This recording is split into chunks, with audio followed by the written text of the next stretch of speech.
அடே லகுட வண்டிக்கலாம், மணி 8:30 கோட்டிங்களாம் போய் பேசினாதான் எல்லா வேலையும் முடியும். எங்கே கோட்டை? எங்கே டை எங்கே எடுத்துகிட்டு ஓடு ஓடு. ரைட் பண்ணிங்களா? பரவாயில்ல, அட்ஜஸ்ட் பண்ணிக்கிறேன். மிகச்சிறப்பாக பண்ணியிருக்கீங்க. யார் இந்த கோட்டை அயன் பண்ணது? ரொம்ப அழகாக பண்ணியிருக்கீங்க. டை எங்கடா?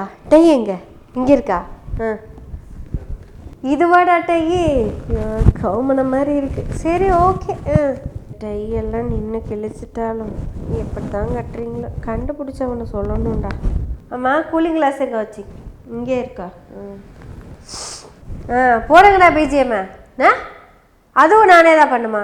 ஏன்பா ஸ்கிரிப்ட் ரைட்டர் சொல்லக்கூடாது, அதுவும் நான் தானா? சிங்கம் ஒன்று போடுறப்பட்டதே. வணக்கம், நான் தான் ஆளுநர் ரவி. நான் சட்டமன்றத்தில் பேச போகிறேன். எத்தனை நேரம் பேசுவீங்களா? நான் 2 minutesல திரும்பி வந்துடுவேன். ஒன்றும் இதுக்கெல்லாம் பெரிய வேலையெல்லாம் இல்லை. திருப்பி கொடுத்துட்றேன், அதே மாதிரி எடுத்து வச்சுக்கோங்க, சரியா? போன தடவையாவது பாதியில் தான் வந்தேன், இந்த தடவை போயேசு ஒச்சேசு அப்படித்தான். சரி, வண்டியெல்லாம் ரெடியா? போய் 2 நிமிஷத்தில் வர்றதுக்கு இத்தனை வண்டி வேற. போலாமா? பின்னாடி 6 வண்டி, முன்னாடி 6 வண்டி. எவன் அப்பா உண்டு காசுன்னு தெரில. போலாமா? எனக்கு என்னப்பா, ஊரா விட்டு நெய்யே பொண்டாட்டி கையேன்னு நான் வாட்டுக்கு போய் கிட்டே இருப்பேன். பில்லை கொடுத்து போட்டு பில் அனுப்பினா அவன் காசு கட்டிட்டு போகிறான். இப்போ பாரு, இந்த கோட் அயன் பண்ணதுக்கு 350 ரூபா பில் அனுப்ப போகிறேன். இந்த கோட்டு எதுக்கு? போய் அங்கே 2 நிமிஷம் கூட நிற்க போகிறதில்ல, அதுக்கு 350 ரூபா. என்ன பண்ணுறது? கவர்மெண்ட் அதை கட்டித்தானே ஆகணும். நான் யாரு தெரியும்ல? அங்கிருந்து வந்தவ. அங்கிருந்து எனக்கெல்லாம் அடிமை வேலை செய்யறதுக்கு தான் இந்தியாவில் இருக்கிற அத்தனை சூத்திரர்களும் இருக்கீங்க. ஓகே டார்லிங், நான் ஒரு 2 minutesல வந்துடுவேன். அந்த ஹார்லிக்ஸ் மட்டும் ப்ரிப்பேர் பண்ணி வைங்க. என்னது முடிஞ்சு போச்சா? இன்டென்ஸ் அனுப்பி விடு, வாங்கி கொடுப்பாங்க, கட்டிக்குவாங்க. போய் உனக்கு என்ன வேணுமோ எல்லாத்தையும் வாங்கிட்டு வா டார்லிங்க. எல்லாம் தமிழ்நாடு கவர்மெண்ட் கட்டிக்கும் என்றபடி நான் தமிழ்நாடு சட்டசபைக்கு செல்ல உள்ளேன். சென்று என் உரை வீச்சை முடிஞ்சா பாருங்க. ஸோ சாமி, பல நேரங்களில் நம்ம சினிமா பார்த்த மாதிரி தாங்க இருக்கு. இந்த பாருங்க, மாப்பிள்ளை மொக்கச்சாமி வந்திருக்காக பாருங்க, முன்னாடி 4 வண்டியில ஆளு வந்திருக்காக, பின்னாடியே பாதுகாப்பு படை 10 பேர் வந்திருக்காக. வாமா மின்னல்ல கூப்பிட்ட மாதிரி வந்த உடனே போயிட்டாரே ஆளுநரே. நான் நல்லா காட்டு வேலைக்கு போனேன்னு வச்சுக்கோங்களேன். காத்தால போனேன்னா பொழுதோட 6 மணிக்கு தான் வீடு வந்து சேருவேன். 300 ரூபா சம்பளம் கொடுப்பாங்க, அதுக்கு அம்புட்டு வேலை செய்யணும். ஏனுங்க, வீட்டு வாடகை நான் தான் கட்டணும், கேஸ் பில்லு நான் தான் கொடுக்கணும், பொருள் வாங்குறது நான் தான் வாங்கணும், சமைக்கிறதும் நான் தான் சமைக்கணும். இன்னும் சொல்ல போனா பயணப்படி பஞ்சப்படி எல்லாம் இந்த 300 ரூபா சம்பளத்துல தான். எனக்கு ஓசிலியோ உட்காந்து சாப்பிட்றீங்க, ஒரு வேலை உருப்படியா பண்ண மாட்டேங்கிறீங்களே ரவி.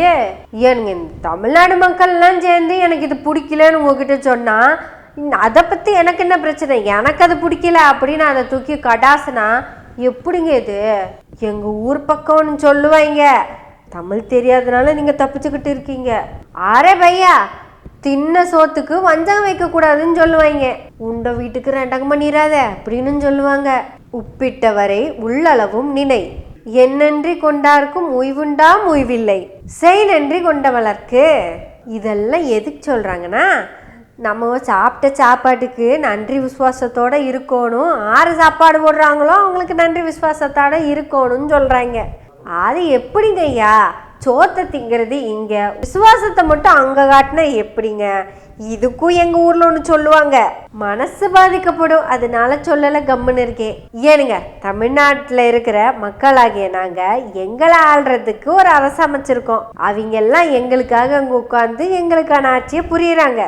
ஆனால் உங்களுக்கும் எங்களுக்கு ஏதாச்சும் சம்மந்தம் இருக்கா? நாங்கள் யாரு, நாங்கள் என்ன பண்ணுவோம், ஏதாவது உங்களுக்கு தெரியுமா?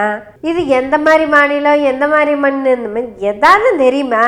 ஆனால் உங்களை அமுச்சு வச்சவன் இந்த மண்ணை விலங்குடாம பண்ணிரு அப்படின்னு தான் அமுச்சு விட்டுக்கிறான். இது தமிழ்நாட்டில் தானுங்க நீங்கள் 4-5 வருஷமா இருக்கிறீங்க. இங்கே இருக்கிற மக்கள் உழைக்கிற வேர்வையிலேருந்து வர காசு தான் நீங்க திங்கிறது தூங்குறது எல்லாமே. பார்க்க போனா இப்ப உங்க உடம்புல ஓடுற ரத்தமே நாங்க கொடுத்ததுதான். இந்த இளவெடுத்த டை நாங்க கொடுத்தது தானே, எங்க காசு தானே. இதையெல்லாம் போட்டு டிப்டாப்பா வந்து நின்று எங்களுக்காக வேலை செய்யாம ஆருக்காக தான் நீங்க வேலை செய்வீங்க? பார்க்க போனா இந்தியாவிலே வச்சு தமிழ்நாட்டில் இருக்கிற ராஜ்பவன் மட்டும்தான் நல்ல பிரம்மாண்டமா சிட்டிக்குள்ளேயே இருக்குது. 150 ஏக்கர் பயன்படாத தரிசு நிலமா கிடக்குது. நாங்கெல்லாம் சொல்லின்னு சலிச்சிட்டோங்க. அது 5 பைசாக்கு பிரயோஜனம் இல்லை அப்படின்னு சிஎம் கிட்டயே நாங்க சொல்லியாச்சு. அவரு தான் கேட்க மாட்டேங்கிறாரு. அந்த 150 ஏக்கரையும் கரெக்டா எடுத்து போட்டு அங்க சட்டமன்ற வளாகத்தை கட்டுங்க. அங்க இப்ப வேலை செய்யாம இருக்காங்கல்ல, அவங்க இங்க போவாங்கன்னு கேட்பீங்கல்ல. கிரீன்வே சாலையில ஏதாவது 3 பெட்ரூம் அபார்ட்மெண்ட்டை பிடிச்சி கொடுத்துருங்க, அங்க தங்கிக்குவார் போதும். ஆட எங்க ஊர்ல எல்லாம் யாராவது நல்லா வேலை பார்த்தாங்கன்னா, எடே அவன் நல்லா வேலை பார்க்கறான்டா, அவனுக்கு ஏதாவது போட்டு கூட, அப்பதான் அவன் இன்னும் நல்லா வேலை பார்ப்பான் அப்படின்னு சொல்லுவாங்க. எனக்கு மாட்டை பாடுறான்னு சொல்லி அனுப்புறோன்னு வைங்களேன், அங்க போய் மாட்டை பார்க்காம மாட்டு தொழுவதிலே மெல்லாக்க படுத்து கிடக்குறவனுக்கு அவன் விளங்குவாளா இல்ல அந்த மாட்டு தொழுவம் தான் விளங்குமா? ஆடா அவன் படுக்கிற இடத்த கூட அவன் சுத்தம் பண்றது இல்ல. வெட்டியே இதுக்கு அவனுக்கு சம்பளத்தை கொடுத்து போட்டு தமிழ்நாடு சிஎம் கிட்ட நான் கண்டிஷனா ஒரு விஷயத்த சொல்றேனுங்க. போதுங்க, உங்க பொறுமையெல்லாம் கொஞ்சம் மூட்டை கட்டி வீட்டுல வச்சிருங்க. போராட்ட குணம் கொண்டவன் திராவிடங்கிறத எப்ப நிரூபிக்க போறீங்க? இந்த மனுஷ தன்மையெல்லாம் நம்ம கிட்ட நிறைய தான் இருக்குது. ஆனா ஆறுகிட்ட காட்டணுமோ அவங்க கிட்ட தான் காட்டணும். குலைச்சிட்டு வர நாய்க்கு குமிஞ்சுகள்ல எடுத்தாதான் ஓடும். அதை விட்டு போட்டு பாவம் அதான் அஞ்சறிவு ஜீவன் அப்படின்னு நின்னீங்கன்னா உங்க மேல நம்ம மேலதான் வந்து பாயும். அதனால எப்ப கல் எடுக்கணுமோ அப்ப கல் எடுத்து தானுங்க ஆகணும். ஏனுங்க, நாங்க உங்களுக்கு கொடுத்துருக்கிறதே பெரிய பொறுப்பு தான். அந்த பொறுப்பு ஒருத்தங்க உங்களை செய்ய விடாம பண்றாங்கன்னா முதல்ல அவங்கள தானே எடுத்து வெளியே போடணும். நீங்க ரொம்ப அமைதியா இருக்கிறதுனாலதான் இந்த ஆளுநர்ல இருந்து வீணா போன சீமான் வரைக்கும் ஆடிக்கிட்டு இருக்காங்க. இவங்க 2 பேத்துக்குமே சொந்த காசும் கிடையாது, உழைப்பும் கிடையாது. எல்லாம் ஊரா வீட்டு காசுல உட்காந்து நல்லா சாப்பிடுறவங்க. இவங்க 2 பேரும் பேசுறதை கேட்டு பாருங்க. தமிழ்நாடு மக்களோட நல்லதுக்காக ஒரு வார்த்தை பேச மாட்டாங்க. இந்த மக்கள் விரோத சக்திகள்ல இருந்து மக்களை பாதுகாக்கிறதுக்கு தான் நீங்க மக்கள் முதல்வரா இருக்கீங்க. நம்ம எல்லாமே சட்டத்துக்குட்பட்டுன்னு பேசிட்டும் பண்ணிட்டும் இருக்கிறோம். ஆனா அவங்களுக்கு எல்லாமே சட்டத்தை மீறதுதான் அந்த சட்டத்தை உட்பட்டு நினைச்சிட்டு இருக்காங்க. இதுல நாம தேசிய கீதத்தை அவமதிச்சு போட்டோமாமா அப்படின்னு இந்த ஆளுநர் சொல்லியிருக்காரு. என்னன்றது அவியலுக்கு தேசிய கீதம் ரொம்ப பிடிச்ச விஷயமாச்சே. அவியலை பொறுத்த வரைக்கும் தேசிய கீதமும் 2ஆம் பட்சம், தேசத்துல இருக்கிற மக்களும் 2ஆம் பட்சம் தான். நமக்கு முதல் முக்கியம் யாருன்னு பார்த்தீங்கன்னா தேசத்துல இருக்க மக்கள், அப்புறம் அந்த மக்களுக்காக இருக்கிற தேசம், அப்புறம் அந்த தேசத்துக்காக இருக்கிற தேசிய கீதம். நம்மளோட மரபை எல்லாத்தையும் அப்படியே மதிக்கிறது தானுங்க. ஆனா இவங்க மரபுன்னு சொல்லிக்கிட்டு இருக்கிறதே மக்களை தடுத்து நிறுத்தத்தை தானே இருக்குது. நம்ம பெரியார் வழி வந்தவங்க நம்மளை பொறுத்த வரைக்கும் எல்லாரும் அனைவரும் சமந்தாங்க. ஆனா ஆளுநர் யாரு? RSS வழி வந்தவர்ல, அவர் அனைவரும் சமம்னு சொல்லி போட்டார்னா அவங்க கொள்கைக்கு எதிராக பேசுற மாதிரி எல்லாம் ஆகி போயிடும். எனதருமை சட்டமன்ற உறுப்பினர்களே, தயவு செய்து இந்த ஆளுநர் எல்லாம் சட்டமன்றத்துக்கு கூப்பிடாதீங்க. ஆனா நம்ம ஊர்ல சொல்லுவாங்கல்ல, சொந்த காசை கொடுத்து சூனி வச்சுக்கிறதுன்னு, அது இதுதான்.